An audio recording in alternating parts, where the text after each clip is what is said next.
Àjànàkú Akéwì. Ọba kí ọ. Ọ̀rọ̀ kan ń gbé mi lọ́kàn yín bà mí nú jẹ́. Ọ̀rọ̀ tí ń kan mí lóminú tí ń ṣe mí bí èébì sọsọsọ ní sọ mí ará ẹ̀ wá gbọ́n tí mo fẹ́ sọ. Ará Galatia ló lérè mi Àjànàkú bí ọmọ àlè láàrin àwa Yorùbá.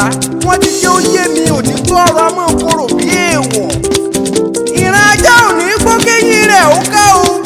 Ìran àgbò sì ní kankan kí wo rẹ̀ ó lọ. Mẹ̀bí sí àfihàn yẹn gúnugún ní kí wọ́n máa jẹ bọ́.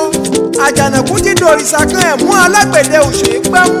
Ajákájá àwọn tó bá ti fojú dẹkùn yìí ó wẹ̀ wò ẹ̀jẹ̀. Gbogbo ìgbìyànjú yín la rí níbi ká máa fọ̀rọ̀ mi wẹ́lọ̀. Ọlọ́run ni òkúkú jẹ́. Gbogbo ìgbà ńlá dùn kí ẹ sọ̀rọ̀ àkànní mọ níwọ̀n irọ́ lásán ní pẹpẹ yín ń pa. Àṣàsí òran bèbí bá rẹ ni ó tanná ogun wá mi yóò hanra ẹ̀ léèmọ̀. Nínú gbogbo ẹ̀yà tọ́lọ́run dá Yorùbá wà lọ́lọ́run ọba dá tó fún lọ́pọlọ tó pọ̀ tó jí pépé. Ọpọlọ tó bá dání wáyé fi ṣẹ̀kẹ́ wa pọ̀ ojú takẹgbẹ́ wa lọ. Àṣìlò ọpọlọ nìyà tí ń jẹ wá láàrin àwa Yorùbá mẹ́bọ́ ló jẹ́ kí wọ́n máa ní pé Yorùbá lọ́pọlọ lásán ni kò wúlò. Ọpọlọ tá a ní ọpọlọ jìbìtì. Kágbá ní gbogbo gbáyà aláya ká máa lérí òògùn abẹ́nú gọ̀ǹgọ̀ ká. Ẹ̀yin ṣeré kí ọlọ́pọlọ ńlẹ̀ gbogbo yín la kí ẹ kú iṣẹ́ ọpọlọ. Ọpọlọ tẹ́ ẹ ní tẹ́ ẹ fi ń pọmọ làkejì lẹ́kún. Ọpọlọ kan lásán kan bá ń sá tá a fi ń tira wa jù sí kòtò. Ọpọlọ la níyẹn. Ọpọlọ tá a fi ń pàwọn ẹ̀yà tó kù lé. Ọpọlọ tá a fi ń ṣàtakò. Ọpọlọ tá a fi ń kọjú ogun síra wa. Ọpọlọ tá a fi ń dínà ayọ̀ pé kọ́mọ làkejì má ti délé ìlérí. Ọpọlọ áyàn òun ọpọlọ lásán kan tí ò wúlò. Èé ti rí ọmọ Yorùbá ọmọ aládé kí ló tó dé o. Tẹ́ẹ̀kọ̀ tẹ́ẹ̀bí tàwọn ẹ̀yà tó kù kọ́ pé kí lóhun tó ṣe wá tá a lè kọ bí àṣà ti ṣe àwọn tí ń gbé tiwọn lárugẹ. Agídí orí ò jẹ́ kọ́mọ Yorùbá ó pọ̀ tó rọ́wọ́ mú ká mọ̀ fojoojúmọ́ ayé kágídí borí ni bí ẹran màlúù. Ẹ lọ wo àwọn ọmọ kèédúkọ̀dù. Ọmọ Ìgbò wọ́n ṣe tán láti ran ọmọ ìlú ẹ̀ lọ́wọ́. Tí wọ́n bá rí jẹ tí wọ́n ní fọkànbalẹ̀ wọn aránṣẹ́ pera wọn. Ọ̀pọ̀ ló ṣe tán láti sí ṣọ́ọ̀bù tí ó sì ra ọjà sínú ẹ̀. Lẹ́yìn ìgbà tí wọ́n bá sì wọ́n fọ́dún ráńpẹ́, wọ́n á dá wọn lọ́lá tó dojú wọn bá wọn sí káàdéhùn. Bẹ́ẹ̀ sì tún rámọ aláwùsá bákan náà lọ̀rọ̀ rí. Àtolówó àtàláìní. Wọ́n àjọ láṣepọ̀ débi tí wọ́n tún ń jẹun nínú àwo kan. Bí wọ́n tún rí lédè míì tí ń ṣe bíi tiwọn tó tún lè sọ mọ́dá tọ̀ǹgì wọn tó sì dán mọ́rán. Wọ́n á dá wọn lọ́lá kó wọn mọ́ra. Wọ́n á pọ́n wọn lùbọ́ wọn á bá wọn fìfẹ́ lò. Ẹgbọ́n náà bẹ́ẹ̀ rẹ ni ó tara ilé ẹ̀ lọ́pọ̀. Ṣérú wọn lè rí wọn ràbọ́dọ̀ wọn gbogbo ṣá. Ó ṣe fún wa àfìgbà tá a lẹ́fọ̀ sẹ́ẹ̀lì ara wa tá a dẹrúkẹ́rú ẹrúkẹ́rú abilala lẹ́nu. Adẹ̀rú Haúsá, adẹ̀rú Ìgbò, adẹ̀rú tápà ohun ànàkó fúnra lára wa la lọ bá wọn tò sẹ́yìn ìlà. Ẹnu lásán la ní bí ẹ lọ́ fi ṣe. Wọ́n á tẹ̀lé gẹ̀rẹ́gẹ̀rẹ́gẹ̀rẹ́. Àwọn tá a sì ń tagbéraga lórí àwọn èèyàn ń rọ́wọ́ mú. Àgbá òfìfo tí fojoojúmọ́ ayé dún worowóró. Àjànàkú ó mú mi rántí ìṣẹ̀lẹ̀ kan ọ̀hún. Ẹ̀jẹ̀ ń dátọ́ mi, Àjànàkú ń padà bọ̀.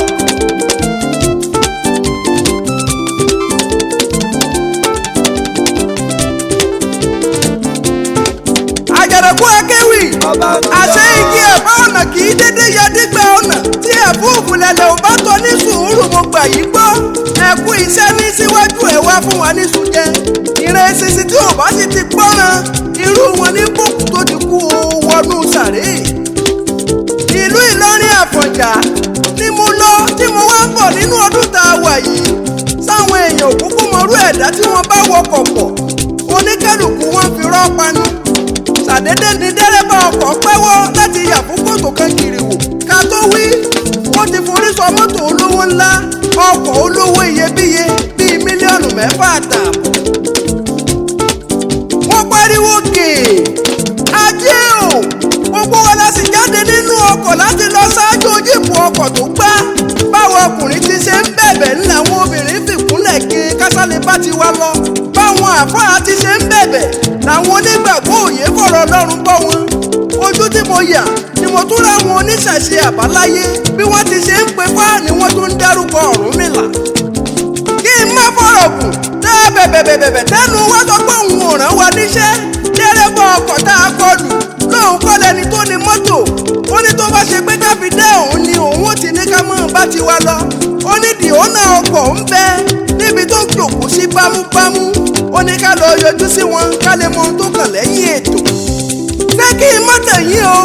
Ìgbà tá a débi dìónà wà lẹ́yìn ọkọ̀ ẹnu ò ṣeé padé mọ́. Ọ̀kan lára àwọn Haúsá tí mọ̀ ọ́ tàlùbásà tọ́lọ́run gbà fún lẹni tí ń jayé ọlọ́ba. Ó ní tá a bá bẹ̀bẹ̀ títí dọ̀tún la mẹ́ta kò rán. Àyàfi tá a bá lè so ohun tó ń fẹ́ la fi lè bọ́ lọ́wọ́ gbèsè ọkọ̀ náà. Ó ní látọjọ́ tóun ti ń gbé láàrin àwa Yorùbá oríṣiríṣi ọ̀rọ̀ pẹ̀lú àwọn òwe ìgbéraga lohun tó ń fetí gbọ́ tó kọjá sísọ. Lára rẹ̀ sì lèyí tó ń wọ́n fi dá wa ní sẹ̀ríà. Ó ní ká máa dúpẹ́ ni tá a bá ti lè padà mórí bọ́ tá a bá da lásọ kó jẹ kò sí jẹ̀yà. Ó ní Yorùbá máa ní kàkà káwọn ó dọ̀bálẹ̀ fún Gàmbàrí wọn àyà kúkúkú nínú káwá dọ̀bálẹ̀ tàbí kó òun ó tẹ́wọ́ gbowó òun. Nínú káwá dọ̀bálẹ̀ tàbí kó òun ó tẹ́wọ́ gbowó òun ká náwó mọ́kàn. Gbèsè jíìpù rèé dẹ́rẹ́bà tó kọlù ìyẹn ò lówó lọ́wọ́. Àwa tá a sì jẹ́rò ọkọ̀ a ò ṣetán láti sùn sérò nà. Ṣé ẹ fẹ́ gbọ́ o? Àfìgbà tí gbogbo wa dọ̀bálẹ̀ tá a sì ná fẹ́lẹ́fẹ́lẹ́. A ní kó má fi ṣèbínú kó má sì dáhùn bàbá ńlá bàbá wa lóhùn. Tí wọ́n bá ti jẹun yó tán tí wọ́n rẹ̀mú òkùrọ̀ kó sórí kò sóhun tí ò lè tẹnu wọn jáde.